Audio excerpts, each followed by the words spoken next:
Praise Lord, Pastor Anton Rasnam. Mic on பண்ணுங்க pastor.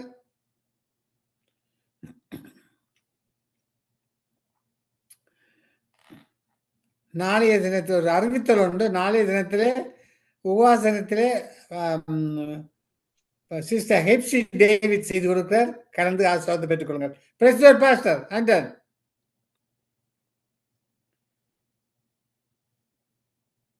Price Lord pastor Anton ராஸ்தாங்க. Mic on பண்ணுங்க.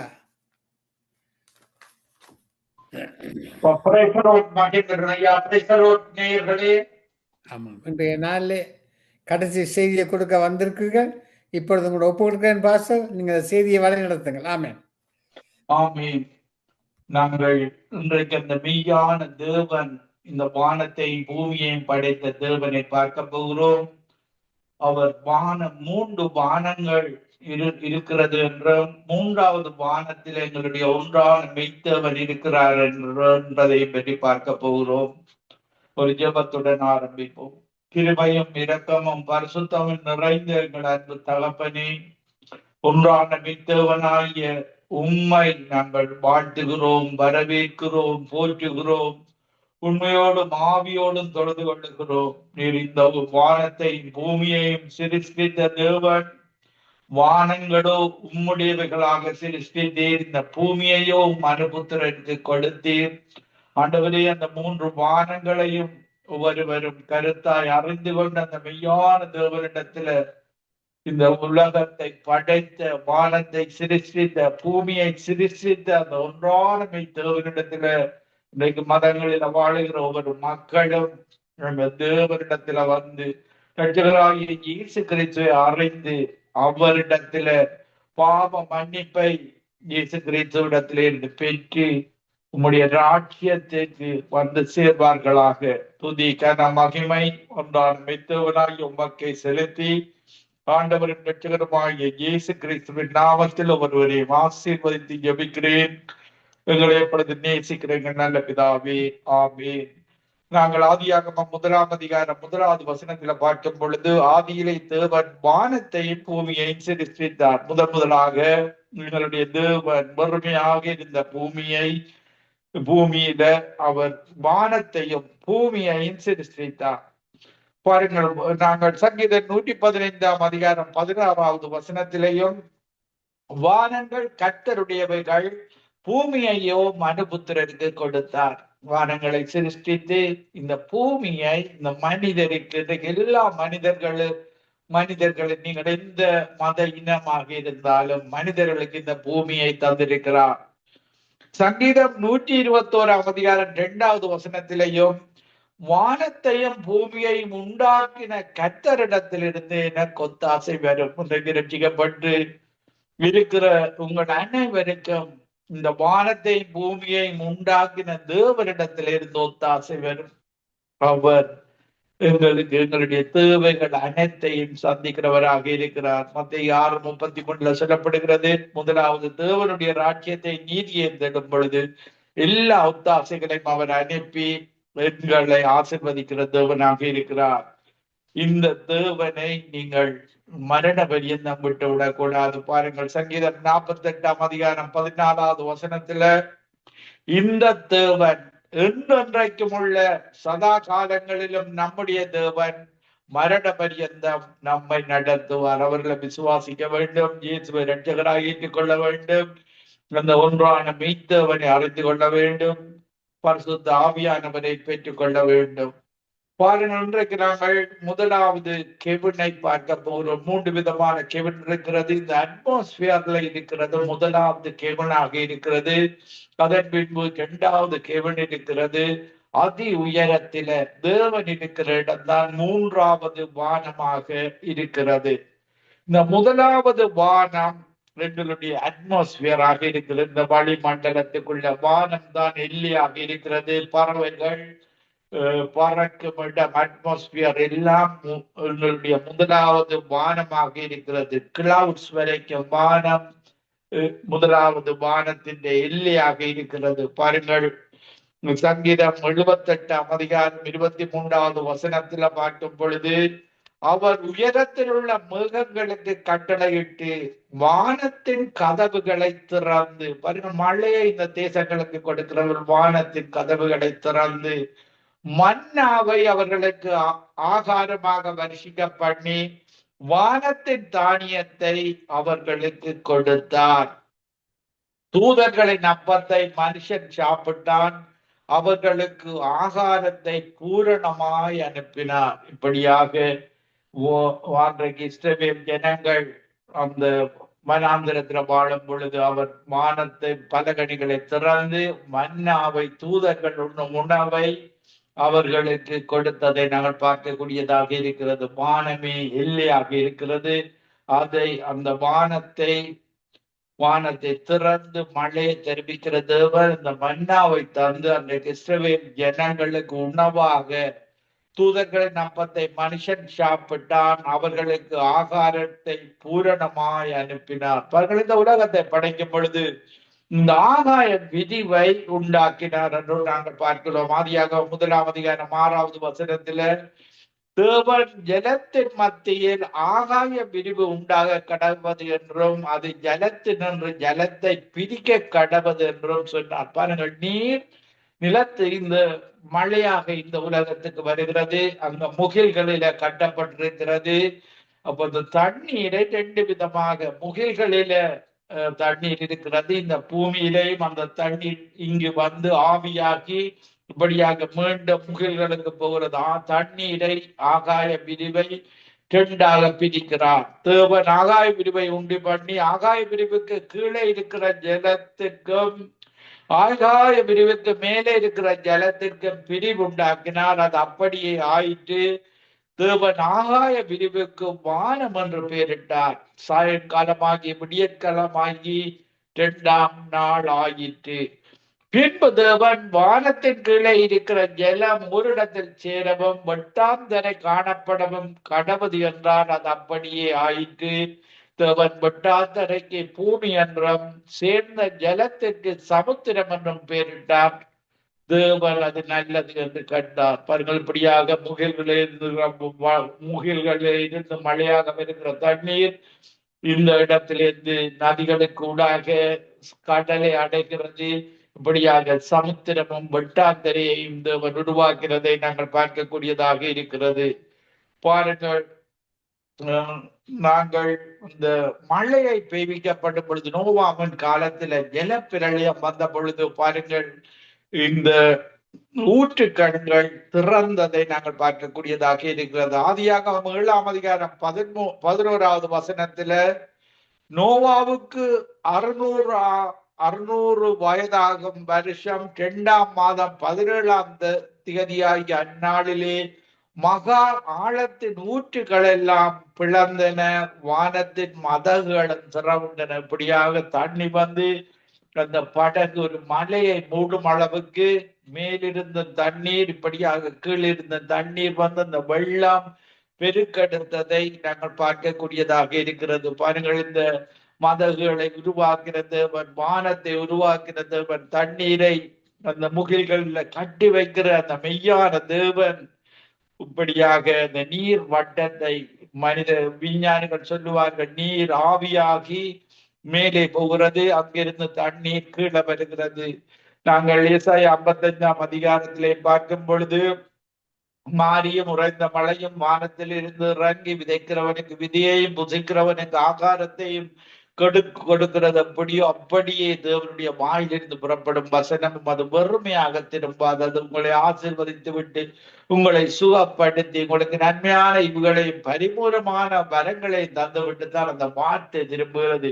எப்படி மழை இந்த பூமிக்கு ஆசீர்வாதத்தை கொடுத்து திரும்புவது போலதான்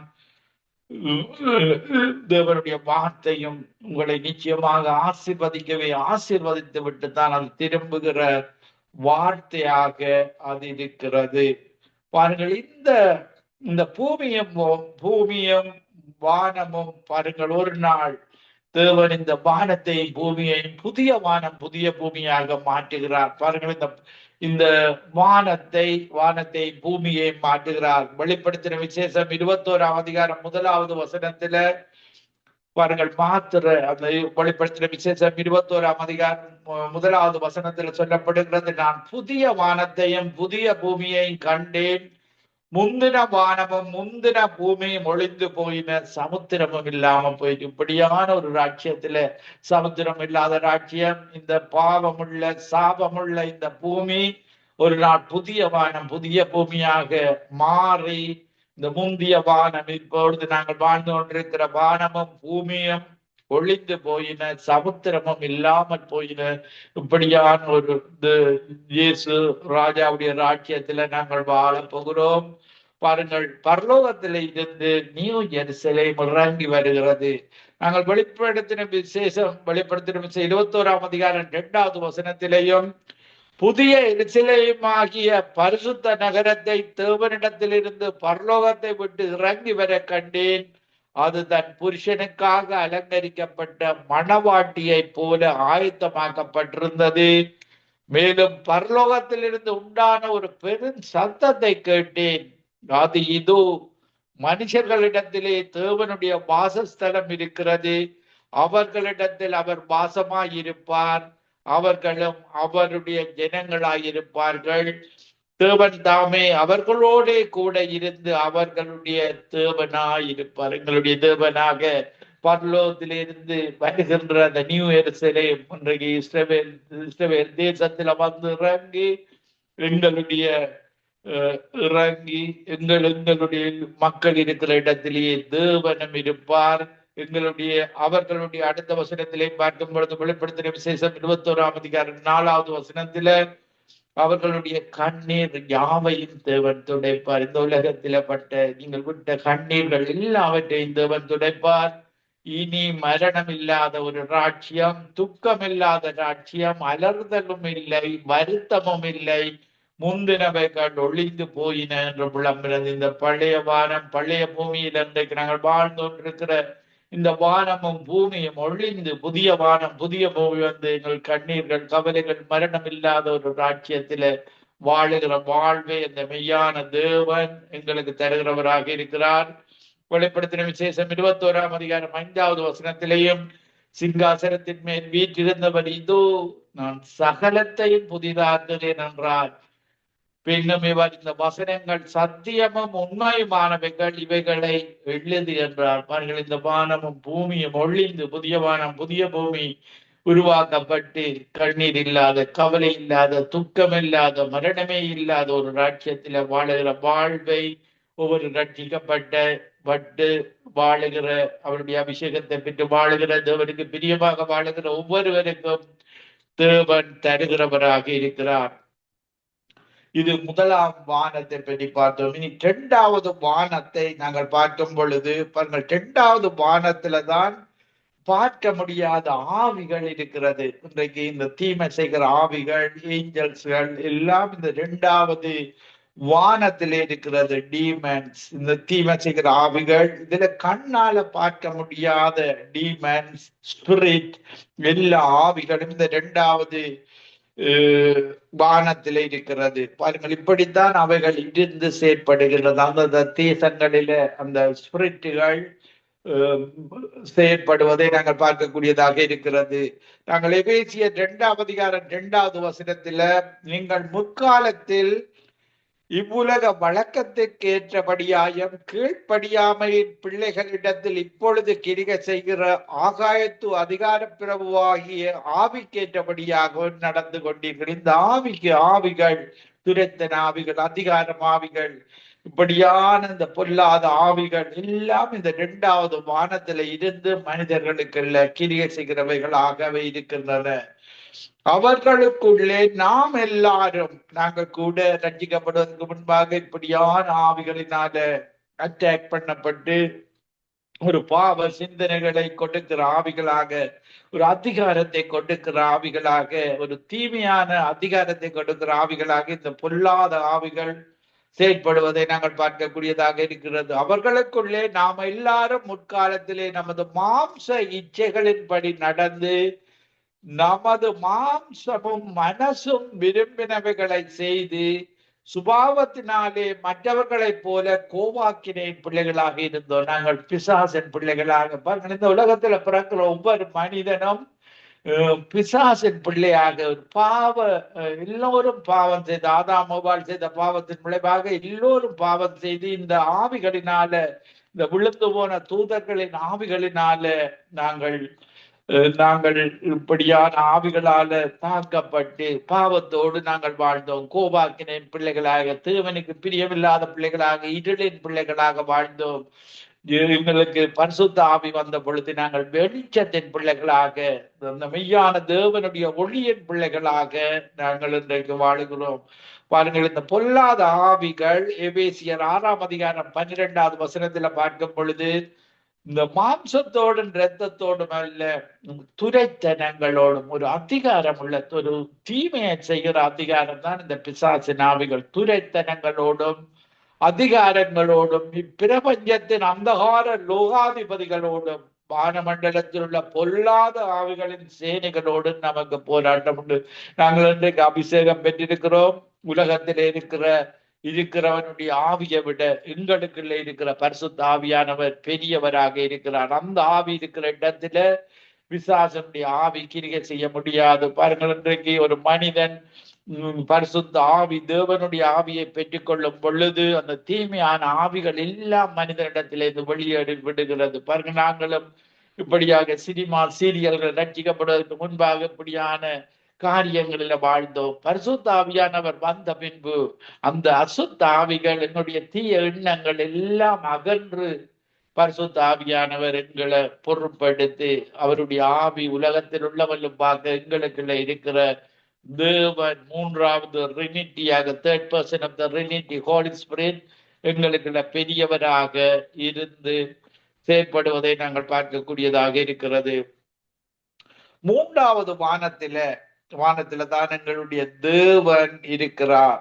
பாருங்கள், நாங்கள் சங்கீதம் 11ஆம் அதிகாரம் 4வது வசனத்துல, கர்த்தர் தம்முடைய பரிசுத்த ஆலயத்தில் இருக்கிறார், கர்த்தருடைய சிங்காசனம் பரலோகத்தில் இருக்கிறது, அவருடைய கண்கள் மனுபுத்திரரை பார்க்கிறது, அவருடைய இமைகள் அவர்களை சோதி தருகிறது. இன்றைக்கு மூன்றாவது வானத்திலிருந்து பிதா மனுபுத்திரரை நோக்கி பார்க்கிறார். ஒவ்வொரு மனிதரையும், மதங்களில வாழலாம், நீங்கள் இயேசுவுக்கு பிரியமாக வாழலாம், ஒவ்வொருவரையும் பாருங்கள், இந்த உலகத்தில் உள்ள அத்தனை மக்களையும் அவருடைய இமைகள், அவருடைய கண்கள் மனுபுத்திரரை பார்க்கிறது, அவருடைய இமைகள் அவர்களை சோதித்து அறிகிறது. பாருங்கள், இந்த உலகத்துல நீங்கள் செய்கிற அத்தனை காரியங்களும் அவருடைய கண்களுக்கு மறைவாக இல்லை. எங்களுடைய தேவன் அப்படிப்பட்ட பெரியவராக இருக்கிறார். இந்த உலகத்தில் உள்ள அத்தனை கம்ப்யூட்டர்ஸை விட அவர் எங்களுடைய அத்தனை பேரையும் கைகளில வரைந்து வச்சிருக்கிறார், உள்ளங்கையில எங்கள் எல்லாரையும் வரைந்து வைத்திருக்கிறார். பாருங்க, நாங்கள் அடுத்த வசனத்திலே பார்க்கும் பொழுது, கர்த்தர் நீதிமானை சோதித்து அறிகிறார், துன்மார்க்கனையும் கொடுமையில் பிரியமுள்ளவரையும் அவருடைய உள்ளம் வெறுக்கிறது. கொடுமை செய்கிறீர்களா? தீமை செய்கிறீர்களா? தொடர்ந்து மனம் திரும்பாமல் வாழுகிறீர்களா? அவருக்கு பிரியம் இல்லாமல் நீங்கள் வாழுகிறீர்கள். அவர் உங்களை நேசிக்கிறார். அவர் அன்பானவர். தேவன் அன்பாயிருக்கிறார், தேவன் ஆவியாயிருக்கிறார். பாருங்கள், அவர் 1 தீமோத்தேயு 6ஆம் அதிகாரம் 16வது வசனத்தில, ஒருவராய் சாவாமை உள்ளவரும் சேரக்கூடாத ஒளியில் வாசம் பண்ணுகிறவரும் மனுஷரில் ஒருவரும் கண்டிராதவரும் காணக்கூடாதவருமாயிருக்கிறவர் அவருக்கு கனமும் நித்திய வல்லமையும் உண்டாயிருப்பதாக. அவருக்கு தான் நாங்கள் மகிமையை செலுத்த வேண்டும், கனத்தை செலுத்த வேண்டும், அவருக்கு தான் துதியை செலுத்த வேண்டும். அவர் பரிசுத்தர், பரிசுத்தர், பரிசுத்தர் என்று 24 மணி நேரமும் தூதர்கள் போற்றி கொண்டிருக்கிறார்கள். நாங்களும் இந்த பூமியில இருந்து எங்களை படைத்ததன் நோக்கம் அவரை துதிப்பதற்காக, அவரை புகழ்வதற்காக. எங்களுக்கு உயிர், இன்னைக்கு நாங்கள் உயிரோடு இருக்கிறதுக்கு காரணம் எங்களுடைய தேவன் தந்த உயிர். நீங்கள் எந்த மத இனமாக இருந்தாலும் உங்களுக்கு சுவாசத்தை தந்தவர், காற்றை படைத்தவர் அந்த மெய்யான தேவன் ஒருவர் என்பதை நீங்கள் அறிந்து கொள்ள வேண்டும். காற்றை சிரித்தவர், இந்த பர்வதங்களை உருவாக்கினவர், இப்படியான ஒரு தேவன் தான் எங்களுடைய தேவன். இந்த உலகத்துக்கு மழையை வர்ஷிக்க பண்ணுகிற தேவன் அவர் அந்த மெய்யான தேவன் வானத்து பலகணிகளை துறந்து இந்த தேசங்களுக்கு மழையை ஆசீர்வதிக்கிற தேவன். அவர் இருக்கும் இடம் மூன்றாவது வானமாக இருக்கிறது. அவரோட சஞ்சரிக்க வேண்டும். அவரோடு நாங்கள் தினமும் ஜெபித்து துதித்து அவருடைய இயேசு கிறிஸ்து அவரோடு இரா முழுவதும் தேவனோடு உறவாடி நம்முடைய தினத்துக்கான அத்தனை காரியங்களையும் அந்த அத்தனை காரியங்களை தேவனிடத்திலிருந்து பெற்றுக் கொள்வார். பாருங்கள், நாங்கள் வேதாகமத்தில் பார்க்கும் பொழுது ஒரு மனிதனை பார்க்கிறோம். ஆதியாகமம் 5ஆம் அதிகாரம் 24வது வசனத்தில ஏனோக்கு தேவனோட சஞ்சரித்துக் கொண்டிருக்கையில் காணப்படாமற் போனான். தேவன் அவனை எடுத்துக் கொண்டான். பாருங்கள், மூன்றாவது வானத்திற்கு ஏனோக்கை தேவன் எடுத்துக் கொண்டார். பாருங்கள், இப்படியான தேவன் தான் தனக்கு அவருக்கு பிரியமாக அவரோடு சஞ்சரிக்கிறவர்களுக்கு இப்படியாக எலியாவையும் எடுத்துக் கொண்டதை நாங்கள் பார்க்கக்கூடியதாக இருக்கிறது. இப்படியாக தேவனுக்கு மிக பிரியமாக வாழும் பொழுது அவர் எடுத்துக் கொள்ளுகிற தேவனாக இருக்கிறார். இயேசு மறுபடியும் வரும் பொழுது எங்களையும் நாங்கள் ஆயத்தமாயிருக்கும் பொழுது ராப்சரில அவர் எங்களை எடுத்துக் கொள்ளுகிறவராக இருக்கிறார். கிறிஸ்துவுக்கு மரித்தவர்கள் முதலாவது எழுந்திருப்பார்கள். அதன் பின்பு நாம் உயிரோடு இருக்க நாமும் அவரோடு கூட எடுத்துக் கொள்ளப்பட்டு நித்தியமாக அவரோடு கூட வாழுகிற வாழ்வை அவர் தருகிற தேவனாக இருக்கிறார். பாருங்கள், நாங்கள் 2 கொரிந்தியர் 12ஆம் அதிகாரம் 2வது வசனத்திலேயும் கிறிஸ்துவுக்குள்ளான ஒரு மனுஷனை அறிவேன், அவன் 14 வருஷத்துக்கு முன்னே 3ஆம் வானம் வரைக்கும் எடுக்கப்பட்டான். அவன் சரீரத்தில் இருந்தானோ சரீரத்துக்கு புறம்பே இருந்தானோ அதை அறியேன், தேவன் அறிவார். பல்களிப்படியாக ஏனோக்கை எடுத்துக்கொண்டவர், எலியாவை எடுத்துக்கொண்டவர், இப்படியான தேவன் தான் எங்களுடைய தேவன். அந்த மனுஷன் பரதீசத்துக்குள் எடுத்துக் கொள்ளப்பட்டு மனுஷர் பேசப்படாததும் வாக்கு எட்டாததுமாகிய வார்த்தைகளை கேட்டான் என்று அறிந்திருக்கிறேன். பாருங்கள், இயேசுவோடு மரித்த அந்த திருடன் அந்த சிலுவையில அவன் மனம் திரும்பின பொழுது அவன் பரதேசத்துக்குள்ள 3ஆம் வானத்துக்கு எடுத்துக் கொள்ளப்பட்டான். எங்களுடைய இயேசு இன்றைக்கு 3ஆம் வானத்திலே இருக்கிறார், பிதாவின் வலது பார்சத்திலே இருக்கிறார். அவர் மீண்டுமாக வருகிறார். பாருங்கள், நாங்கள் யோவான் 14ஆம் அதிகாரம் 2வது வசனத்திலேயும் என் பிதாவின் வீட்டில் அநேக வாசஸ்தலங்கள் உண்டு, அப்படி இல்லாதிருந்தால் நான் உங்களுக்கு சொல்லி இருப்பேன், ஒரு ஸ்தலத்தை உங்களுக்காக ஆயத்தம் பண்ண போகிறேன். நான் போய் உங்களுக்காக ஸ்தலத்தை ஆயத்தம் பண்ணின பின்பு நான் இருக்கிற இடத்துல நீங்களும் இருக்கும்படி நான் மறுபடியும் வந்து உங்களை என்னிடத்தில் சேர்த்துக் கொள்வேன். பாருங்கள், 3ஆம் வானத்தில இயேசு எங்களையும் சேர்த்துக் கொள்ளுகிற தேவனாக இருக்கிறார். பாருங்கள், இப்படியாக நாங்கள் விசுவாசத்துல நாங்கள் வாழ வேண்டும், தேவனுக்கு பிரியமாக. பாருங்கள், ஆபிரகாமை பார்க்கும் பொழுது விசுவாசத்தினால் எபிரேயர் 11ஆம் அதிகாரம் 9வது வசனத்திலேயும் விசுவாசத்தினாலே அவன் வாக்கு தத்தம் பண்ணப்பட்ட தேசத்திலே பரதேசியை போல சஞ்சரித்து அந்த வாக்கு தத்தத்திற்கு உடன் சுதந்திராகிய ஈசாக்கோடும் யாக்கோபோடும் கூடாரங்களில் குடியிருந்தான். ஏனெனில் தேவன் தாமே கட்டி உண்டாக்கின அஸ்திபாரங்கள் உள்ள நகரத்துக்கு அவன் காத்திருந்தான். பாருங்கள், தேவன் அன்றைக்கு ஆபிரகாமின் சந்ததியை பாலும் தேனும் ஓடுகிற தேசத்துக்குள்ள கொண்டு போய் சேர்த்தான். பாருங்கள், இப்படியாக ஆபிரகாம் தேவனோடு உண்மையாக உத்தமமாக நடந்தது நிமித்தம் அவன் இயேசு கிறிஸ்து மீண்டும் வரும் பொழுது எல்லாரும் பரதேசத்தில் எடுத்துக் கொள்ளப்பட்டு நித்தியமாக வாழுகிற வாழ்வை அவர் எங்களுக்கு தருகிறவராக இருக்கிறார். எபிரேயர் 11ஆம் அதிகாரம் 15வது வசனத்திலேயும் தாங்கள் விட்டு வந்த தேசத்தை நினைத்தார்களானால் அதற்கு திரும்பி போவதற்கு அவர்களுக்கு சமயம் கிடைத்திருக்குமே, அதை அல்ல, அதில மேன்மையான பரம தேசத்தையே விரும்பினார்கள். ஆகையால் தேவன் அவர்களுடைய தேவன் எனப்பட வெட்கப்படுகிறதில்லை, அவர்களுக்கு ஒரு நகரத்தை ஆயத்தம் பண்ணினாரே. இப்படியாக நாங்கள் பாருங்கள் லூக்கா 23ஆம் அதிகாரம் 42வது வசனத்திலேயும் பாருங்கள், அந்த பாருங்கள் 2 திருடர்களை இயேசுவோடு சிலுவையில் அறைகிறார்கள். ஒரு திருடன் இயேசுவை பற்றி நன்கு அறிந்திருந்தான். ஒரு பாவம் கூட, ஒரு தீமை கூட செய்யாதவர் தான் இயேசு. அவர்களை அந்த அதிகாரிகள் அவரை சிலுவையில் ஆணி அடித்தார்கள். நாங்களும் அந்த 2 திருடர்களையும் சிலுவையில் அறைந்தார்கள். அப்பொழுது அவன் உணர்கிறான், இவர் ஒரு பாவம் கூட, ஒரு தீமை கூட செய்யாதவர். இயேசுவிடத்தில் அவன் கேட்பதை பார்க்கக்கூடியதாக இருக்கிறது. லூக்கா 23ஆம் அதிகாரம் 42வது வசனத்திலேயும் இயேசுவை நோக்கி, ஆண்டவரே, நீர் உம்முடைய ராஜ்யத்தில் வரும் பொழுது அடியேனை நினைத்தருளும் என்றார்.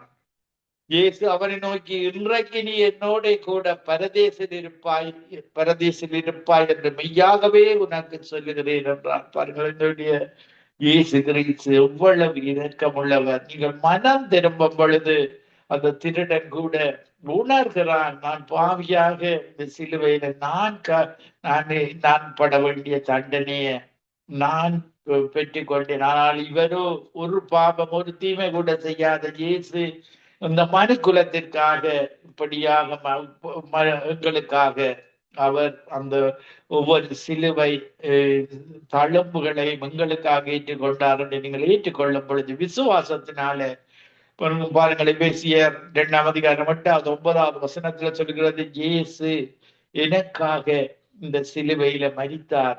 ஒவ்வொரு வேதாகம் சொல்லுகிறது, என்னுடைய பாவங்களுக்காக இயேசு காயப்பட்டார். என்னுடைய அக்கிரமங்களுக்கு, ஒவ்வொரு மனிதனுடைய அக்கிரமங்களுக்காக இயேசு நொறுக்கப்பட்டார். எங்களுக்கு சமாதானத்தை உண்டு பண்ணும் ஆக்கினையை இயேசு அந்த சிலுவையில் ஏற்றுக்கொண்டார்.